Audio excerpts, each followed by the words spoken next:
Et ouais. Non mais franchement, qui fait ça de nos jours? N'importe quoi. Ouais, bah il suffit que je dise dans une vidéo que j'en ai marre de Arma, de leur politique de pièces, que j'arrête avec cette marque, etc. pour que je parte en sucette, tout simplement. Là, c'est la faute d'un seul modèle, c'est le Mojave. Et bon, qu'est-ce que tu veux faire ma RC préférée, c'est, et ça restera avant longtemps, je pense, le Arma Mojave. C'est la première RC que j'ai eue en tout-terrain. Et ils n'arrêtent pas d'en sortir, alors forcément, il me les faut. Hein. Donc on reparlera du Mojave 4S un petit peu plus tard, parce que j'ai eu la flemme de faire l'unboxing. Arma Mojave Grom.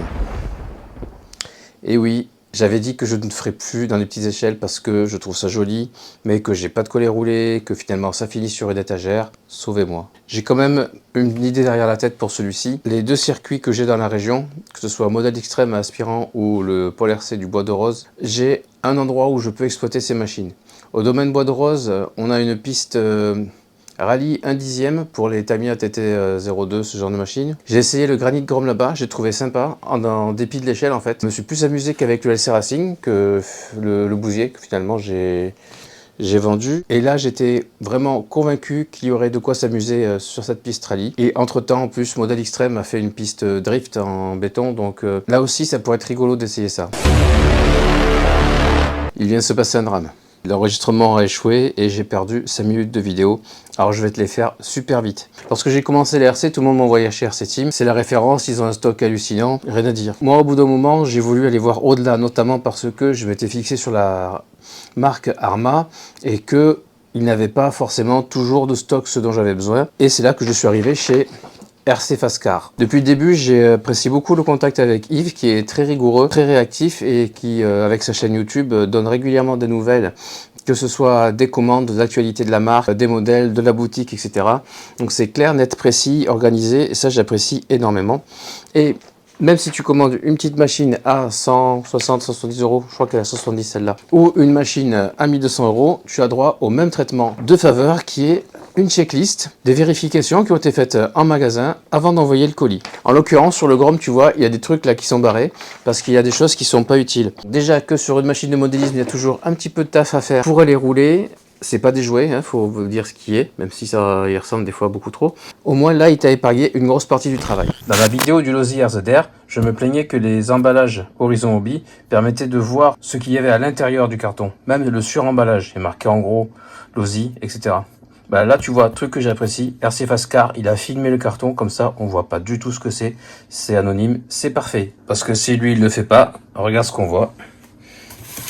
Tout ce qu'il faut voir. Et je reprends quelque chose que Yves avait expliqué dans une vidéo chez Mani, c'est que j'ai le numéro 577 sur 1340, et ça, c'est le nombre de Mojave qui a été envoyé en Europe, et on en est déjà à plus d'un tiers, toutes couleurs confondues. Il va y avoir de la rupture de stock. Mojave Grom, je l'ai pris en couleur bleue. Tu as plein de jolies photos. Ici, il te montre le petit système qui permet de clipser la carreau sans justement mettre des goupilles. La radio, la même radio que de tous les combos Vario ESC 2 en 1 qu'il y a sur la gamme Arma. Le moteur 380 28 tours en charbon, bien entendu, il ne fallait pas déconner, on va pas mettre du brushless. Comme ça chauffe un peu quand même, il y a un radiateur moteur et un ventilateur qui est placé entre le Vario et le moteur. Maintenant, systématiquement, Arma met les piles dans l'emballage pour pouvoir faire fonctionner la radio d'emblée, ce qui est chouette. En l'occurrence avec le Grom, puisque il est livré aussi avec une batterie. Donc en gros tu déballes et tu peux aller jouer direct. On est sur vraiment du 100% RTR. Tu as de la vis en hexa partout. Moi ça me va très bien, je déteste le cruciforme. Alors qu'est-ce que c'est pratique quand tu débutes, quand tu n'as pas d'outils. Avec un seul outil tu fais l'entretien de toute ta machine, mais franchement ça se foire facilement, ces vis sont de mauvaise qualité. Déjà que tu peux y arriver avec de l'hexa, donc moi ça me va parfaitement bien. Transmission 4 roues motrices. Les amortisseurs sont hydrauliques, donc ça c'est chouette parce que pour moi la grosse différence entre une machine de modélisme et un jouet, c'est justement le fait que le comportement soit un minimum réaliste. Et les machins qui rebondissent là, parce qu'ils ont juste un ressort et une tige, moi ça me plaît pas du tout. Donc c'est pour moi l'assurance déjà d'avoir un comportement un peu plus agréable à voir. Un gros pare-choc, des pneus qui sont la réplique des D-Boots Fortress, des Arma 4 et 6S que j'adore. Et je sais pas toi, mais moi j'en ai marre d'attendre, je vais l'ouvrir. voilà le bébé. Alors quand il y a eu le Grom entre les mains, la bonne surprise c'est que le gabarit est vachement plus valorisant. Moi j'ai déjà joué avec, donc les Rislan qui le tiennent n'y sont plus. Et radio, Spectrum, donc Arma maintenant fonctionne avec des QR codes. Tu as encore un peu de mini notice, mais en flashant le QR code, en fait tu vas sur leur site internet qui est vachement bien fait. Ça par contre j'ai rien à dire, où tu peux avoir le manuel et la vue explosée interactive, facile d'accès, et donc en flashant le QR code, ben, c'est encore plus facile d'accès. Les petits stickers assez face car, merci Yves. Donc cette Spectrum SLT2, elle a la même prise en main, un poil plus petite que la SLT3. C'est une radio que j'aime bien, j'ai un bon feeling avec, même si j'ai mieux maintenant depuis, mais c'est une radio que j'ai toujours trouvé très sympa à prendre en main, donc là-dessus aucun problème. Je regrette un petit peu que le pied soit tout fin parce que je peux pas la poser comme ça, mais je remarque que là il y a des petites reposes radio, donc en fait elle est faite pour être posée comme ça. J'allais dire des petits tétons, voilà, hein. Tu la poses sur le téton. Elle est livrée avec une batterie 1400 mAh, c'est une LiPo en 30C avec une prise IC2, donc équivalent C2, hein, sauf que tu as le côté la technologie Smart dessus, ce qui fait que tu n'as pas de câble d'équilibrage, tu es donc obligé de la charger avec le petit chargeur USB vendu. Donc ça c'est pratique quand tu débutes moins c'est un peu plus chiant. Pour ma part j'ai des batteries 2S qui devraient pouvoir rentrer dans le bac LiPo et prolonger le temps de jeu, donc j'ai commandé un adaptateur IC2 vers DIN puisque mes batteries sont en DIN. C'est une hard case, donc 30C, 1400 mAh, 2S, système Smart, donc comme je dis, le chargeur s'occupe de tout, d'équilibrer les batteries, etc. Et donc en théorie, c'est aussi une batterie qui se met en storage toute seule. Dans la petite pochette, tu as le tournevis pour l'entretien avec une petite BTR. De l'autre côté, tu as l'hexagone pour défaire les roues et c'est à peu près tout. C'est vrai qu'il est balèze. Des petits clips pour régler la précontrainte sur les ressorts de suspension. Donc, c'est pas des petites molettes qui se dévissent comme sur les Arma 6S. C'est des clips comme beaucoup de voitures RC. Le chargeur USB-C. Donc, si tu as une prise USB-C, tu branches direct dessus. Sinon, tu as un adaptateur USB-A vers USB-C. Donc, tu peux vraiment le brancher partout, même dans ta voiture pour le recharger. Tu vois, pendant le trajet, c'est relativement pratique. Je te parlais des QR codes Arma, c'est exactement ça, tu vois. Showcase, c'est pour aller voir la page directement du Moyave sur le site Arma, et support, c'est pour avoir la page avec le manuel et vue éclatée, 4 piles siglées Arma pour la radio, et enfin le manuel. Tu as une notice détaillée pour le Moyave qui t'explique comment changer le pignon, donc enlever la barre centrale, le moteur et le sortir du support moteur, la vue éclatée avec toutes les références, et également comment enlever et remettre la carrosserie. Donc on t'explique comment retirer la carrosserie, comment charger les batteries, installer les piles dans la radio, utiliser la radio, comment conduire, ça je l'enverrai à quelques-uns de mes collègues parce qu'ils ont perdu une notion de base. Le variateur qui a un channel 3 de libre, bec 6 volts. Régler ton dual rate qui est directement à la radio, ça c'est bien. Si tu zigzags, tu le diminues. Et si tu tournes plus, tu le augmentes un petit peu. Rien de plus simple. Un guide de dépannage rapide et la garantie. Et voilà mon petit joujou. Et comme je disais, si tu as eu le granit Grom entre les mains, le gabarit il est vachement plus valorisant. C'est vraiment beaucoup plus gros que le granit Grom qui fait tout et kiki. Je pense que c'est pas marqué sur la boîte, mais là où le Grom est annoncé en 1/18e, j'ai pu comprendre que le Moyave lui était plutôt à considérer comme du 1/14e, ce qui me convient bien puisque c'est la même échelle que le Serassi. Mais en l'occurrence, rien n'est précisé sur la boîte. Alors, ce qui est marrant, c'est que sur la boîte, en fait, tu peux le voir en taille réelle. Et effectivement, il semble que ce soit exactement ça. Donc, quand tu as la boîte sous les yeux, tu peux voir sans l'ouvrir les dimensions qu'il a. Donc là, tu as ma Really TC04, donc c'est l'équivalent d'une d'une TT02, quoi, en gros. Et le Moyave à côté, donc c'est pas ridicule, hein, c'est clairement plus petit, hein, c'est pas du tout à l'échelle, c'est un 10, on va dire un 14. Mais par contre, un truc que je remarque, c'est que les roues ont le même diamètre. Les roues ont le même diamètre quasiment. Un poil inférieur quand même sur le Moyave, mais on est vraiment très proche.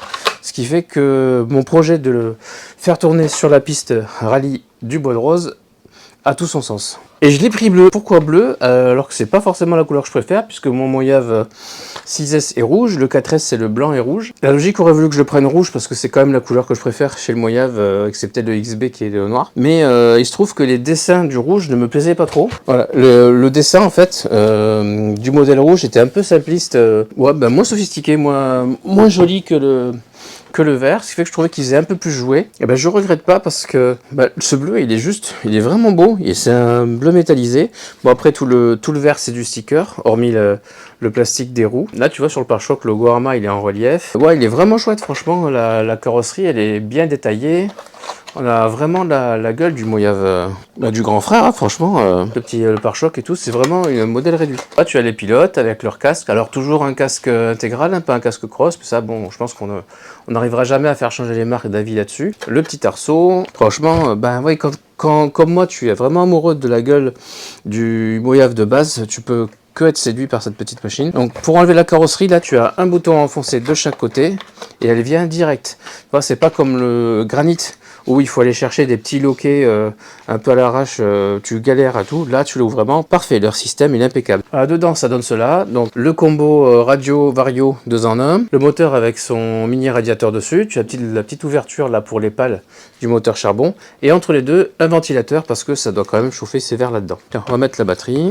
Donc là rien de particulier, une bête sangle, cale, tu as une petite mousse là, tu cales ça tout bien, et tu vois que tu as de la place pour mettre d'autres batteries, et t'es pas condamné à utiliser la Spectrum. Hein. Mais il est chouette, hein. Les supports carrosserie sont très souples, donc je ne pense pas que ça cassera, à mon avis ça pliera longtemps, donc on devrait pas avoir de soucis là-dessus. Il a l'air quand même d'être bien suspendu, même si tu vois, il est vraiment, surtout à l'arrière là, il est vraiment très souple, c'est vraiment très mou. Ça s'enfonce vite, là ça résiste un peu plus. Mais après, j'ai vraiment l'impression que on est sur du comportement typique de Moyave. Ça continue à me donner de bons espoirs de m'amuser avec. Je vais un peu plus ramasser, j'ai l'impression que le 6S, il fait un petit peu plus bas, un petit peu plus ramassé. On va l'allumer. Le bouton, il est ici, là, sur le Vario. Voilà.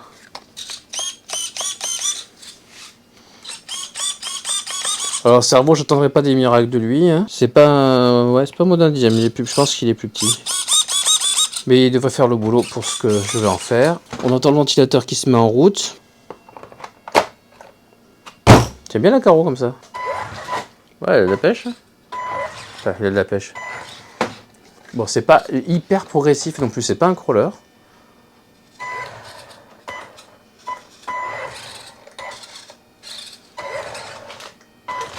Et c'est pas sur mon atelier que tu vas avoir une démonstration. Je m'assure juste que ça fonctionne bien. Ah oui, je suis pas bridé, je suis à fond.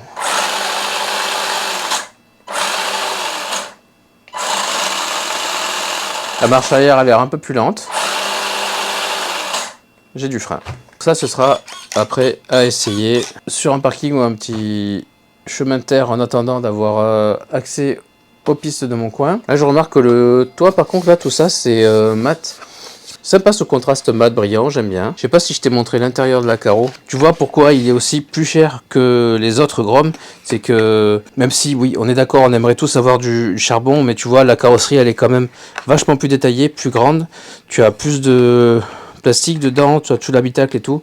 Donc c'était logique que tu le trouves pas au même prix que le granit ou que le typhon. Hein. Bref, moi, je vais mettre à charger la batterie pour aller faire mon petit run d'essai parce que j'ai hâte de tester ce petit joujou. Encore une fois, je remercie RC Fast Car pour les échanges sympathiques que nous avons depuis maintenant 3 ans, je crois que je commande chez lui. Donc au moins, moi qui suis un fan Arma et qui revient en plus en force chez la marque, vu qu'ils n'arrêtent pas de sortir des Moyaves et que c'est ma machine préférée. Je suis content et rassuré quand même d'avoir une boutique comme RC Fast Car qui privilégie le stock de pièces sur le stock de machines, parce qu'au moins on est sûr qu'on sera dépanné en cas de souci. J'adore le contact avec Yves, il est organisé, il est réactif, je trouve ça extrêmement plaisant au niveau communication, toujours très clair, donc je suis vraiment très content qu'on ait ce genre de boutique pour le modélisme, parce que c'est vrai que Arma, ça reste une marque un peu à part, Horizon Hobby n'est pas très sympa avec ses utilisateurs européens, c'est quand même rassurant d'avoir Yves pour nous approvisionner en pièces sans difficulté. Voilà, encore une fois, merci à Yves. J'ai beaucoup apprécié nos échanges sur la recherche de fuites et d'informations sur ce Moyave Grom. Est-ce qu'il va sortir, quelles vont être les infos, les couleurs, etc. C'était sympa. Bon, bien, le contact est toujours très sympathique avec toi.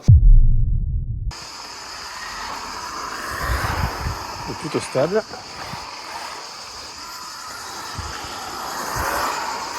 C'est vrai qu'il manque un peu d'allonge, mais l'accélération se choque pas en fait. Et je pense que pour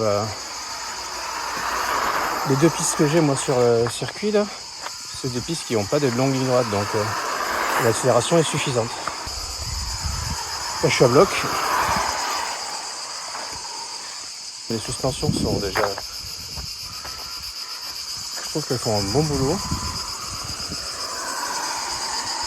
Et on produit bien le comportement du grand frère. Ouais, il marche bien le frein.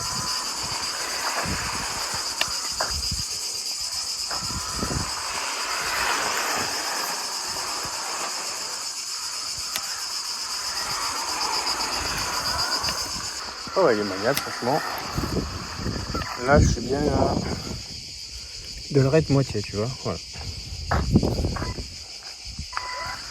Alors, le cadrage, c'est un petit peu bizarre parce que je suis au téléphone et j'ai du mal à... Avec le soleil sur l'écran, je vois pas où je cadre. Et franchement, il se tient bien. Hein. Il n'est pas délicat à manier, il est simple, il est facile. Vraiment chouette.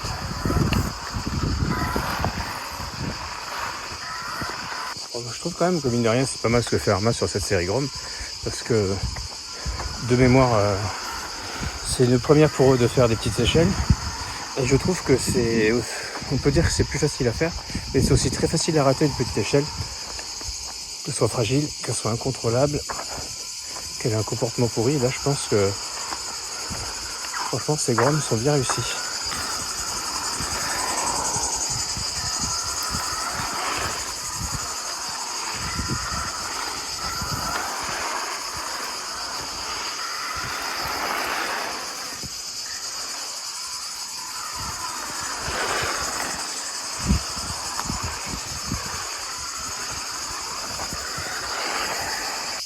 Par contre, ouais. Le truc que je remarque, c'est peut-être... malheureusement, je pense pas qu'on puisse régler le neutre, mais lorsque je freine et que je maintiens le frein appuyé, il repart en marche arrière.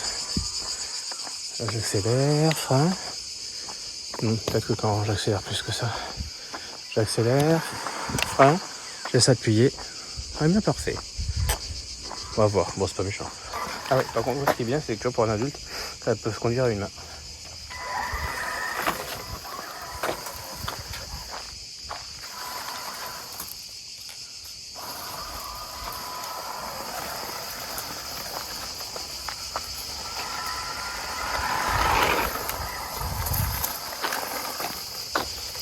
Regarde parce qu'il y a des bûches dans le jardin. Ouais, il va falloir passer la tondelle.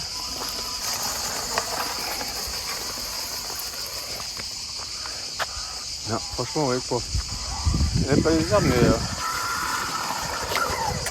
avec le gabarit, ça gêne pas. Donc, il y a une certaine tolérance quoi, par rapport à la taille de la machine. Ça va. Ah, tu vois, il m'a fait là le coup du frein. Ouais, bizarre. Petite chose là, tu vois, moi j'ai mis du scotch de renfort là, dans les ailes parce que les short course, ils ont tendance à poncer la carrosserie de l'intérieur et c'est déjà arrivé à des gars qui l'ont. Donc moi j'ai mis ça en attendant pour ne serait-ce que voir s'il y a des amorces de ponçage. Là j'ai fait un petit run rapide dehors, je n'en vois pas, mais on va être prudent parce que je veux pas trop abîmer cette jolie carrosserie. Merci d'avoir suivi cette vidéo. J'aimerais bien avoir ton avis sur ce Moyave. Toi, quelle couleur tu aurais choisi? Est-ce que tu aurais préféré le rouge? Ou est-ce que, comme moi, tu trouves que ce bleu-vert est une belle surprise? Qu'est-ce que tu penses des mini-machines en général? C'est vrai que moi, j'étais souvent dit que c'était pas fait pour moi. Celle-ci, j'ai vraiment espoir que ça va le faire sur les pistes indices que l'on a dans le coin. Est-ce que tu partages mon optimisme aussi? Et puis après on verra si on ne met pas un petit brushless. Tranquille, hein, un petit brushless. Allez, merci d'avoir suivi la vidéo. Ciao.